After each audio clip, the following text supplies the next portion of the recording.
പിഞ്ചു കുഞ്ഞുങ്ങളടങ്ങുന്ന 10ഓളം കുടുംബങ്ങൾ താമസിക്കുന്നത് മാലിന്യ സംഭരണ കേന്ദ്രത്തിൽ.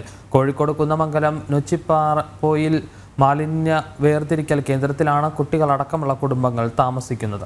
ആശുപത്രി മാലിന്യങ്ങളും കാലാവധി കഴിഞ്ഞ മരുന്നുകളും അടക്കം ഈ മാലിന്യ പ്ലാന്റിൽ കൊണ്ട് തള്ളുന്നുണ്ട്. കുന്നമംഗലം നൊച്ചിപ്പോയിലിലെ മാലിന്യം വേർതിരിക്കുന്ന കേന്ദ്രത്തിൽ 10 കുടുംബങ്ങളെയാണ് താമസിപ്പിച്ചിരിക്കുന്നത്. ഇവരെല്ലാം അതിഥി തൊഴിലാളികളും. പിഞ്ചു കുഞ്ഞുങ്ങളടക്കം താമസിക്കുന്നത് ഈ മാലിന്യങ്ങൾക്കരികിലാണ്. ഇവർ ഓടിക്കളിക്കുന്നതാകട്ടെ ആശുപത്രി മാലിന്യങ്ങൾക്കിടയിൽ കൂടിയും.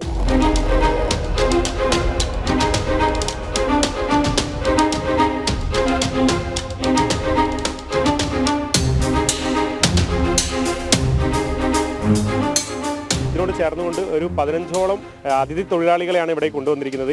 ഈ അതിഥി തൊഴിലാളികൾ താമസിക്കുന്നത് പറഞ്ഞാൽ ശരിക്കും ഒരു കക്കൂസിന് സമാനമായിട്ടുള്ള സൗകര്യങ്ങളാണ് പിഞ്ചു കുട്ടികൾ ഉൾപ്പെടെയുള്ള ആളുകളെ ഉൾപ്പെടുത്തിയിരിക്കുന്നത്.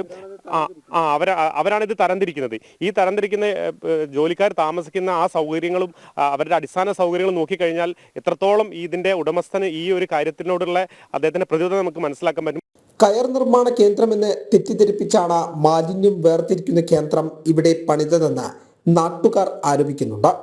ജനങ്ങൾ തിങ്ങിപ്പാർക്കുന്ന ഇവിടെ പ്ലാസ്റ്റിക്കും ആശുപത്രി മാലിന്യങ്ങളും കൊണ്ടുതള്ളുന്നത് ഗുരുതരമായ ആരോഗ്യ പ്രശ്നമുണ്ടാക്കുമെന്നും പ്രദേശവാസികൾ പറയുന്നു. വിഷയം അധികാരികളുടെ ശ്രദ്ധയിൽപ്പെടുത്തിയെങ്കിലും നടപടി മാത്രമില്ല. ജനം, കോഴിക്കോട്.